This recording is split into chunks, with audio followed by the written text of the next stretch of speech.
आज की इस वीडियो में हम देखेंगे प्रश्नावली 6.2 और इसका फर्स्ट क्वेश्चन आपको इस स्क्रीन पर दिख रहा होगा। क्वेश्चन क्या कह रहा है जो मैं पढ़ता हूं और आप भी देखिए स्क्रीन पर अपने।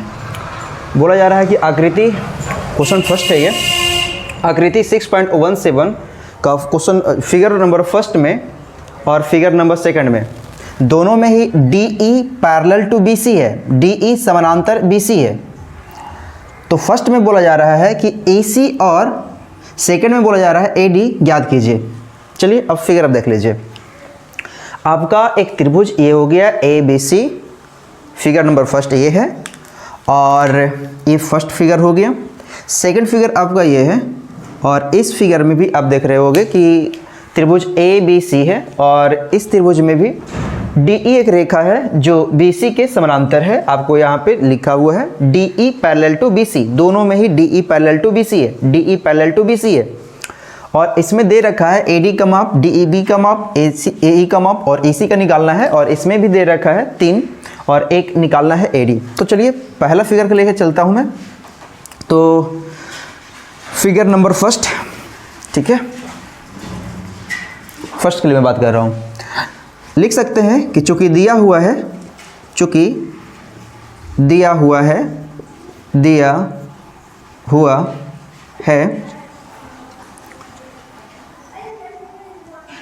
BC पैरेलल टू DE या DE पैरेलल टू BC, कुछ भी लिख सकते हैं क्योंकि पैरेलल है ही, तो लिख सकते हैं DE पैरेलल टू BC, ठीक है।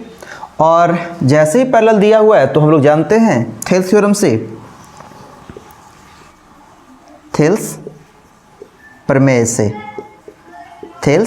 से जब ये दोनों पैरेलल हो जाएगा तो आपको पता है कि थेल्स प्रमेय ने बोला गया था उसमें कि यदि कोई रेखा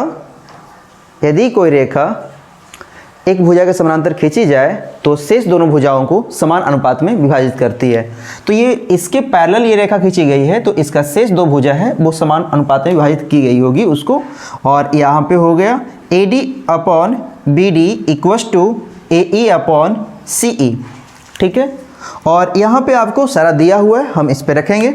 AD का माप कितना है 1.5 सेंटीमीटर और BD का माप है 3 centimetre is equals to AE का माप है 1 सेंटीमीटर और AC का माप है हमको निकालना है, CE का माप हमें निकालना है, ठीक है। तो अब यहाँ से क्रॉस मल्टीप्लाई करता हूँ तो ये हो जाएगा 1.5 into CE equals two centimetre में है, इसको कैंसिल कर दिए, ठीक है। और यहाँ पे चला गया 3 सेंटीमीटर।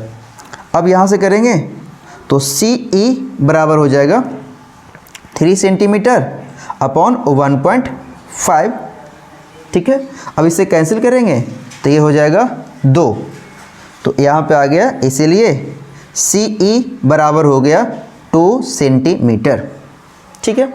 तो इसका माप हो गया हमारा 2 सेंटीमीटर, तो यही आंसर हो गया, इसी का पूछ रहा था, ठीक है। तो ये हो गया 2 सेंटीमीटर, ठीक है, 2 सेंटीमीटर। अब हम बात करते हैं फिगर नंबर 2। तो फिगर नंबर 2 में भी यही कुछ होगा बातें, ठीक है, इसमें भी वही बातें होगी। चलिए इसके लिए मैं लिख देता हूँ सेकंड के लिए। देखिए इसमें भी दिया गया है, चूंकि दिया हुआ है DE पैरेलल टू BC, इसीलिए यहाँ भी इसलिए लिख देता हूँ, इसीलिए थेल्स प्रमेय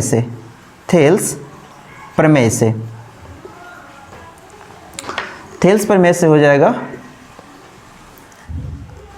AD upon BD equals to AE upon AC, AD बटा BD बराबर AE बटा AC। और इसमें जो भी दिया गया है उसको रख लेते हैं।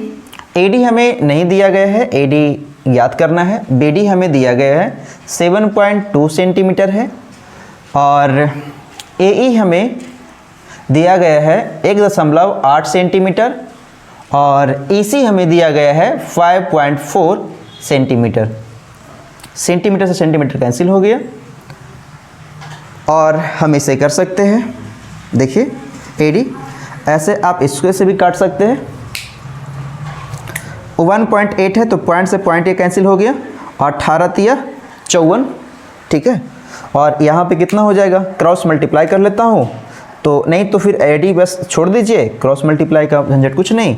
और 7.2 यहाँ पे कर दीजिए, 7.2 सेंटीमीटर अपॉन कितना 3, और यहाँ से कट दीजिएगा तो कितना हो जाएगा, 7.2 को काट दीजिए और ये हो जाएगा 3 दूना 6 और 3 चौके 12, 24 तिया 72, यानी 2.4 यहाँ पे होगा क्योंकि पॉइंट था एक अंक के बाद, तो यहाँ पे दे दिए 2.4 सेंटीमीटर। तो इसका जो लंबाई आ गया वो है 2.4 सेंटीमीटर। तो इस वीडियो में बस इतना ही।